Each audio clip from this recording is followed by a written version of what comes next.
Welcome back to the Power and the Glory. Today's scripture is taken from Psalm 121, verse 1.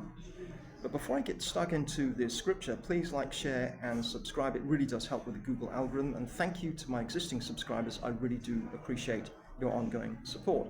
So by way of context, Psalm 121 is a psalm of ascents composed for pilgrims on their way to Jerusalem. I'll read the scripture now. I lift up my eyes to the hills.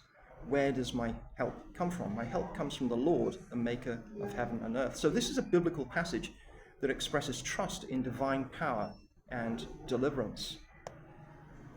So let's look at the scripture in more detail. First off, I lift up my eyes to the hills. Well, the act of lifting one's eyes up the hills is about looking for a solution that is above and beyond the world. It's looking for assistance from a trusted source, which is a divine source so far as the psalmist is concerned.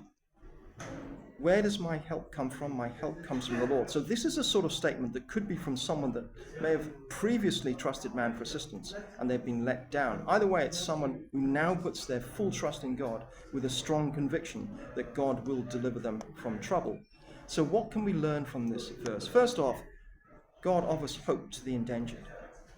Humans are volatile by nature, and the verse emphasizes that in true danger we are only to trust in God for deliverance.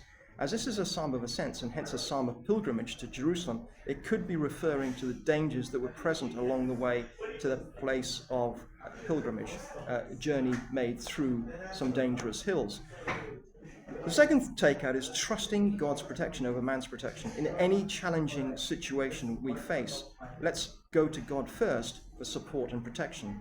We have all experienced the situation where, for a moment at least, your life falls apart and friends are thin on the ground. It's particularly important in the context of a world that is ever more uncertain, with job insecurity, economic pressures, and increasing crime and societal problems. Even Western governments these days can't be relied on to help us when we need them. So man then is at best fickle by nature and can be unreliable. So trust in God and call on him when you're in danger or under stress, because God never fails. Now, I'm going to suggest you can use this scripture as an affirmation to deliver you. It's a scripture you should learn and bring out when you're under stress, when you've got a challenge that you face. And the scripture is, once again, lift up my eyes to the hills. Where does my help come from? My help comes from the Lord, the maker of heaven and earth.